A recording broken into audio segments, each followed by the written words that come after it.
সংসার মানে কি বন্ধুরা? তোমরা একটুখানি কমেন্ট করো। তো চলো আজকে আমি বলবো সংসার মানে কি। আমার বরকে দিয়ে আজকে ভিডিওটা শুরু করলাম। গুড মর্নিং ফ্রেন্ডস, তোমরা কেমন আছো? আশা করছি তোমরা খুব ভালো আছো, আর আমি আছি মোটামুটি। হঠাৎ করেই আমার মেয়ের শরীরটা আবার খারাপ হয়ে গেল। তো জানি না, ওয়েদারটা খুব খারাপ, সকালে গরম রাতে ঠান্ডা, এই করে করে সবাই শরীর খারাপ হচ্ছে। দেখো আমার মা গেছিলো হচ্ছে তারাপীঠ, তারপর ওখান থেকে শান্তিনিকেতন।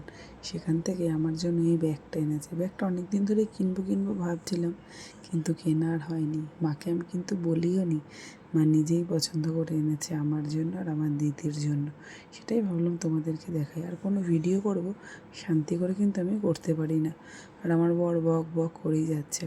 কেন বলো তো বক বক হচ্ছে? আমি ভিডিও করছি তাই। যতদিন তুমি সফলতা না পাবে না, সবাই বক বক করবে। তুমি যখনই সফলতা পাবে কেউ আর বক বক করবে না। তো দেখো মেয়ে তো একদম থাকতে চাইছে না, তাই বলছে তুমি নাও। যে দেখেছে আমি ভিডিও করছি উনি মেয়েকে আমাকে ধরে দেবে। একটা ভিডিও যে কতবার পজ করে করতে হয় বন্ধুরা, যারা জানে কোলে বাচ্চা নিয়ে যারা ভিডিও করে তারাই জানে ভিডিও করার কতটাই কষ্ট। তো দেখো জামাই ষষ্ঠী কিন্তু চলে গেছে অনেক দিন আগে। আমার মা তখন আমার ছেলের জন্য গেঞ্জি কিনেছিল, একদম ছোট হয়ে গেছিলো। তারপরে আবার এই বড়ো সাইজটা এনেছে, এটা আবার বড়ো হয়ে গেছে। তারপরে বললাম যে না থাক, এটাই থাক, এটাই আমার ছেলে পরবে, কেন ও তখন বড়োই হবে। তো দেখো এইটাই দিয়ে এনেছে আমার ছেলের জন্য। তো এটাই তোমাদেরকে দেখাচ্ছিলাম, আমার জন্য ব্যাগ আর ওর জন্য গেঞ্জি। তো চলো, এটা কিন্তু আমার রোজের কাহিনী। বিছানায় আমার মেয়ে পটি কিন্তু করবেই, মানে 2-3 দিন ছাড়া ছাড়া হলেই করবে। তো সেটাকেই ভালো করে পরিষ্কার করে নিলাম। এখন একটুখানি শুতে এসেছি, তাও শান্তি নেই। এটাও রোজের ডিউটি। আবার বকলে বোঝে যে আমি কি করছি। তো তারপরে মাসকাবাড়ি মালটা নিয়ে আসলাম। মাসকাবাড়ি মাল না, টুকিটাকি কিছু মাল নিয়ে এসেছি। সেটাই ভাবলাম তোমাদের সাথে একটুখানি শেয়ার করি। কোনো দিনও কিন্তু এই ভিডিও আমি তোমাদেরকে একদমই দিই না, কেন অত টাইম থাকে না। তোমরা সবাই জানো বাচ্চা নিয়ে আমি ভিডিও বানাই। তো চলো দেখো, এনেছি বিস্কুট, ম্যাগি, তারপরে এনেছি হচ্ছে এই ঝালমুড়িটা খেতে খুব ভালো, টক টক ঝালমুড়ি, হরলিক্স। ছেলের তো ওর পরীক্ষা শুরু হবে, তাই এইগুলো এনে রাখলাম। টুকিটাকি এগুলো রোজ না দোকান যেতে একদম ভাল লাগে না। আর এটা হচ্ছে বেকারি বিস্কুট, এইসবই এনেছি টুকিটাকি। এই তো মাসের মাল না, আবার আনবো। আর এই দুধ দিয়ে তো আমি চা খাই, আমি তো পুরো চায়ের প্রতি নেশা। তোমরা সেটা সবাই জানো। সংসার মানে তোমরা কি বোঝো বন্ধুরা? সংসার মানে উভয়কেই কিন্তু উভয়ের পাশে দাঁড়াতে হবে। আমি ছেলে বলে ঘরের কাজ করব না, সেটা কিন্তু করলে হবে না। তোমাদের দাদাভাই যেটা করে, আমি ছেলে, আমি কাপড় জামা কাচবো, আমি ঘর মুছবো, করতে চাই না, কিন্তু এখন করে। আমি দেখি আমি পারি না ছেলে মেয়ে নিয়ে, তাই এখন করে। আমাকে বলতেও লাগে না, তবুও করে। তো দেখো এটা হচ্ছে তার পরের দিনকার সন্ধেবেলার ভিডিও। তো দেখো ওর বাবা কাজ থেকে এসেছে, এবার বলছি আয় আমার কোলে আয়। দেখো আসবে না, কত জোর করছি, তারপরে এসেছে। মানে বাবাকে পেলে পুরো মেয়ে অজ্ঞান, এত বাবাকে ভালোবাসে। তারপরে একটুখানি বেরোচ্ছি। আগের দিন জুতো আনতে গেছিলাম, সেটা তোমরা সবাই জানো, কিন্তু সেদিনকে তোমাদের দাদাভাইয়ের সাইজে হয়নি, অনেকটাই বড় সাইজ। তো আজকে দেখা যাক জুতোটা পাওয়া যায় নাকি, তাই জন্য একটুখানি রেডি সেডি হয়ে বেরোলাম। আর আমরা কিন্তু 4 জনেই ঘুরতে যেতে খুব ভালোবাসি। এই কাছে পিঠেই দোকান তো আছে সিলেদার্স, তাই যাই ভাবলাম যে জুতো কিনে নিয়ে এসে একটা মেয়ের জন্যও কিনবো, একটা ওর বাবার জন্যও কিনবো। আগের দিন তো ছেলের জন্যই কেনা হয়েছে, আমি শুধু বাতিলের খাতায়। তো বেরোলে না কত কিছু শখ করে, এটা কিনি সেটা কিনি, একমাত্র আটকে যাই হচ্ছে টাকায়। যবে নিজের পায়ে দাঁড়াবো তবে নিজের মন মতো খরচা করব। জানি না, তোমরা যদি একটু পাশে থাকো তাহলে আমি সত্যিই খুব উপকৃত হই। তো তোমরা আমার ভিডিওগুলো দেখছোই না কেন? তো তারপরে দেখো নিজেরা ঘুরতে যাব, তো গাড়িটাকে একটুখানি খাইয়ে নিতে হবে না, তাই গাড়িতেও দেখো তেল ভরে নিলাম। তারপরেই যাচ্ছি জুতোর দোকানে, জুতো কিনে নিই। বাড়ি যাওয়ার দিনটা ছিল হচ্ছে শুক্রবারের রাতে। তো আকাশের চাঁদটা দেখে চোখ কি সুন্দর লাগছে। বৃহস্পতিবার এই পূর্ণিমাটা ছেড়েছে। তোমাদের সাথে একটা ঘটনা শেয়ার করাই হয়নি, মানে দুঃখের ঘটনা। মা আমার বাড়িতে এসেছিলো, যে ব্যাগ আর তোমাদেরকে জামা যেটা দেখালাম, সেখান থেকেই আমার মা গাড়ি থেকে পড়ে গেছে। তো মানে মোটামুটি মাথায় খুব একটা লেগেছে। মানে এছাড়া আর কিছুই হয়নি। আমার মায়ের কিন্তু হাঁটু অপারেশন, হাঁটুতে যে কিছু হয়নি এটাই অনেক।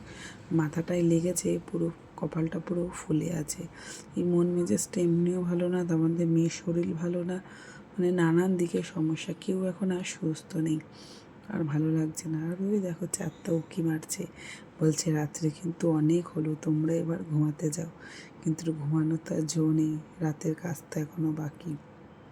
গুড মর্নিং, এটা হচ্ছে পরের দিন সকালবেলা, এটা হচ্ছে শনিবার দিনকার ব্লগ। তো চলো, গুড মর্নিং ফ্রেন্ডস, তোমরা কেমন আছো? আশা করছি তোমরা খুব ভালো আছো, আমি আছি মোটামুটি।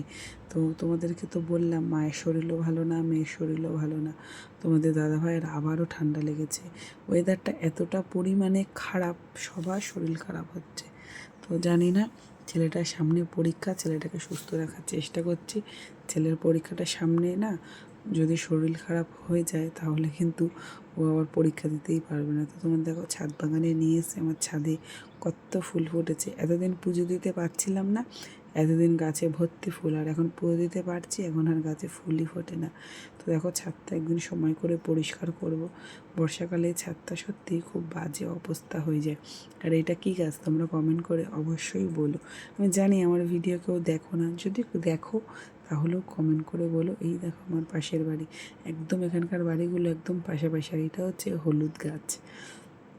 তো দেখো ছাদে ফুটেছে জবা ফুল। তো চলো জামা প্যান্টটা মেরে নিই, বেশি আর বক বক করবো না। নিচে ছেলে মেয়ে কিন্তু এখনও ঘুমাচ্ছে, ওদেরকে আমি আর ডাকিনি। ভাবলাম ওরা ঘুম থেকে ওঠার আগে আমি সমস্ত কাজ সেরে নিই, তাহলে আমারই সুবিধা হবে। ঘুম থেকে উঠলেই তাহলে ছেলেকে একটুখানি পড়াতে বসাতে পারবো, তারপর তো সারাদিন মেয়ে আছে। এই নিয়েই সংসার, ছেলে মেয়ে বাচ্চা কাচ্চা নিয়েই জীবন। কি ভেবেছিলাম আর কি হয়ে গেল, তাই না? তোমরাও তো এরকম কাজ করো। আর আমার মেয়ে তো এখন হাঁটা শিখেছে, সারা ঘর ঘুরে বেড়ায়। তো দেখো কাপড় জামা মেলা হয়ে গেছে, এবার যাব নিচে গিয়ে রান্নাটা করব। আর সকালে কিন্তু আমি চাটা খেয়ে নিয়েছি তোমাদের দাদাভাইয়ের সাথে। তো দেখো নিচে এসে গেছি, ছেলে মেয়ে কিন্তু এখনও ঘুমাচ্ছে, দুদিন পরে এখন মাথাটা আঁচড়াবো। তো চলো মাথাটা আঁচড়ে রান্নাটা করে নিই। তার কারণ বলো তো, ছেলে মেয়ে ঘুমাচ্ছে, ঘুমাক, আজকে নাকি আবার কারেন্ট যাওয়ার কথা আছে, তাই ভাবলাম সকাল সকালে রান্নাটা সেরে নিই। তো দেখো চুল, দুদিন পরে চুল আঁচড়াচ্ছে, চুলগুলো পুরো দড়ির মতো হয়ে গেছে। আমি না আর পেরে উঠছি না, মানে না মানসিক দিক থেকে না কোনো দিকে আমি শান্তি পাচ্ছি না। তোমাদের দাদাভাই কিন্তু অনেকটাই মনে সাহস যোগায়। তো আর কি বলবো, চুলটা আঁচড়ে নিই, তারপরে একটু সিঁদুর পরবো। পুজো কিন্তু এখন আমি দেবো না, কদিন পর থেকেই পুজোটা দেবো। তাহলে চলো রান্নাটা সেরে নিই। কী রান্না করবো তোমাদেরকে আজকে দেখাবো। শনিবার মানেই ডিম খাওয়ার দিন, কিন্তু আজকে আমি আর ডিম রান্না করবো না, একটুখানি মাছ রেখেছি। তো চলো কী মাছ রেখেছি সেটাই তোমাদেরকে দেখাই। তোমরা গেস করো তো কী মাছ রেখেছি, তাড়াতাড়ি কমেন্ট করে বলো। তো চলো তোমাদেরকে আর অপেক্ষা করাবো না, তো বলেই দিই কী মাছ রেখেছি। এদিকে হচ্ছে পাবদা মাছ, আর একটা হচ্ছে ইলিশের ভাই। ইলিশের ভাইকে কী বলে আমি জানি না, নামটা ঠিক এখন মনে আসছে না। প্রচণ্ড কাটা, কিন্তু ইলিশ মাছের মতনই খেতে। তো এই দুটো মাছই সর্ষে বাটা দিয়ে রান্না করব। তো চলো তার আগে ভালো করে ঝটাপট করে মাছগুলো ধুয়ে নিই। তোমরা এই মাছ কীভাবে রান্না করো কমেন্ট করে কিন্তু অবশ্যই বলো। আর আমি এখন রোজই রান্না করি চিন্তায় চিন্তায়, গ্যাসটা এই বুঝি শেষ হবে, গ্যাসটা এই বুঝি শেষ হবে। তো গ্যাস তো যেদিনকে শেষ হবে সেই হবে। তো চলো ঝটাপট করে রান্নাটা করি। আর এদিকে ছেলে মেয়ে তো এখনও অবধি ঘুমাচ্ছে, ঘুমাক, আমি রান্নাটা ঝটাপট করে সেরে নিয়ে তারপরেই যাব ছেলে মেয়ের কাছে। তো এইটা ভাবলাম মাছটার দিকে ভাজা বসিয়ে দিয়েছি, আর এদিকে রান্না করবো হচ্ছে মাছটা সর্ষে বাটা দিয়ে। তোমরা পাবদা মাছ কী দিয়ে রান্না করো কমেন্ট করে কিন্তু জানাতে ভুলবে না। আর তোমরা যদি সুন্দর কমেন্ট করো তাহলে আমি তোমাদের কমেন্ট আমার ভিডিওতে তুলে ধরবো। আমি একটা এই নিয়েই ভিডিও বানাবো। আর তোমাদের যদি কোনো প্রশ্ন থাকে তাহলেও আমাকে করতে পারো, আমি তার ঠিক ঠিক উত্তর দিয়ে দেবো। তো চলো এই দিয়েই রান্না করব। আর কি বলবো, ছেলে মেয়ে উঠবে না, সামনে আবার ছেলের পরীক্ষা, আর পেরে উঠছি না। তো চলো মাছগুলোতে নুন হলুদ মাখিয়ে দিয়েছি। তো রান্নাটা ঝটপট করে করে নিই, মাছের ঝোল আর ভাত। মাছ ছাড়া কিন্তু আমি একদমই ভাত খেতে পারি না। আমি নাকি হচ্ছি এক রকমের ছোটোখাটো বিড়াল। তো মাছ দিলে না ভাতটা বেশ সুন্দর খাওয়া হয়, আর মাছ না থাকলেই আমার ভাত জানি আর গলা দিয়েই নামে না। তোমাদেরও কি এরকম হয় বলো তাহলে। এই দেখো চলো মাছটা না ঢেকে ঢেকে ভাজছি, বলে না গায়ে না প্রচুর মাছটা ছেটে, পাবদা মাছও এখন গায়ে ছেটে। তো তো চলো রান্নাটা ঝটাপট করে সেরে নিই। তো দেখো রান্না বান্না হয়ে গেছে, গ্যাস ট্যাস মোছা হয়ে গেছে, এদিকে ছেলে মেয়েও ঘুম থেকে উঠে গেছে। জন্মদিন খেয়েছিলাম 2 মাস আগে, তার গিফট দেওয়া কিন্তু এখনও আমার হয়নি। তাই কালকে রাতে বেরিয়েছিলাম, তোমরা সেটা সবাই জানো, সেখান থেকেই 2টো ব্যাগ কিনে নিয়ে এসেছি। তাই সেটাই দিতে যাচ্ছি, আমার বান্ধবীর ছেলের ব্যাগটা। তাই ছেলে মেয়েকেই সাথে করে নিয়ে যাচ্ছি। তো চলো, তোমাদের আজকের ব্লগটা কেমন লাগলো অবশ্যই জানাতে ভুলবে না। আর সংসার মানে কি তোমরা কিন্তু অবশ্যই কমেন্টে বলে যেও। দুজনকে নিয়েই কিন্তু একটা সংসার, তাই না? ছেলে মেয়ে তো অবশ্যই আছে। তো চলো আজকের মতো ভিডিওটা শেষ করলাম, টাটা বাই।